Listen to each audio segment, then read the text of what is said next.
Hi everybody, I wanted to pop on today and talk breakfast.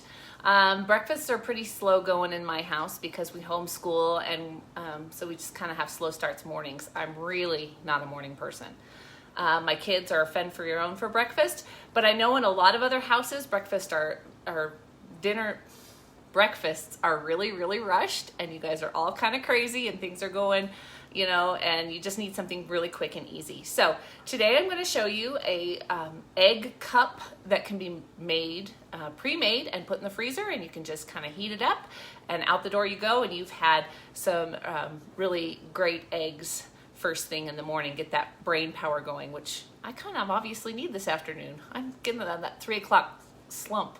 Anyway, here we go. I'm going to tilt you down and I'll show you what we have going on. I already have made a few here, but I want to show you how I did this. So I have a few eggs in my batter bowl. You can do as many at a time as you want. I would suggest 1 egg per well in your muffin tin or whatever you've got. I'm using the brownie pan, which is for so much more than just brownies, guys. This is great for individual lasagnas, individual meatloafs, of course your brownies, cornbread, all kinds of stuff, and today, of course, eggs. All right, so I'm gonna just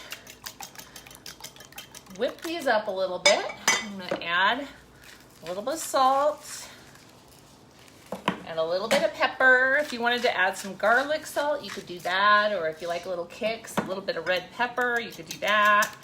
But I'm just keeping it simple today and just doing a little salt and pepper. All right, I'm gonna slide you over, and I have already sprayed my pan with a kitchen spritzer.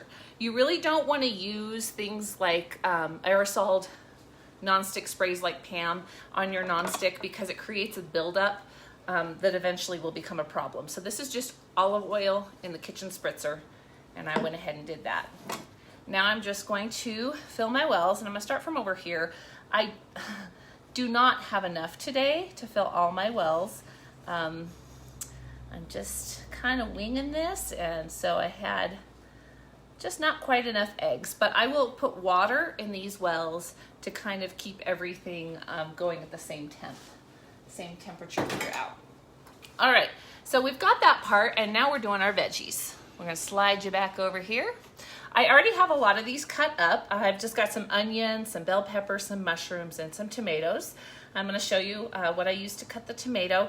This is really a great way to get rid of extra veggies in your refrigerator that need to be cooked up, because you can just get them cooked up and thrown in the freezer and eaten another time. So, all right, when it comes to tomatoes, you really wanna make sure you're using a good serrated tomato knife. It really makes slicing tomatoes so much easier.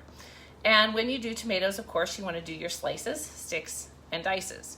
So I'm just so you're not gonna, when you don't have the serrated blade, you end up kind of mashing your tomato down, and particularly if it's really soft, it just makes a big mess. With the serrated blade, you're gonna see it just goes right through. No mashing required. Okay, not very much pressure at all. All right, there's our sticks and our dices. All right, I'm only doing veggies today, but of course you could always put in some ham, some bacon, some just whatever floats your boat. All right, now we're adding veggies to each one, a little bit of onion. This would be great if you wanted to do it kind of customize it for each family member. They could come in, you know, and do, you know, Susie's got these four, and Tommy's got these 4, you know, and then they can just do their own, and everybody gets exactly what they want. But today, it's all just gonna be the same because it's all me, so whatever I like is what's going in. Ha. All right. Got some tomatoes there, got some mushrooms. My bell pepper, my onion, and my mushroom, I just use the chopper on to just make that really quick and easy. All right, almost done there, okay. You know, it doesn't have to be exact or perfect. This is just kind of a throw together thing. All right, to top this off though, I am going to put in some parsley. I've got some parsley in my herb mill. And I'm just gonna put a little bit on top there. And then we're gonna finish it off with a little bit of cheese. This is a great way to use up extra cheeses. You know, I've got some cheddar, I've got some mozzarella in the bag, but I think I'm gonna use some Swiss here. I did mozzarella on these. I want to do Swiss on these. It just sounds good. So I'm just gonna take my cheese grater and just grate a little bit of cheese right over the top. Some escapes, just push it back in, no big deal. All right, when I'm all done, I'm gonna stick this in the oven at 350 degrees for probably around 8 to 10 minutes, you know, just till they're done. Then I'll pull them out and let them cool down. Bring them out of the pan, let them cool all the way through.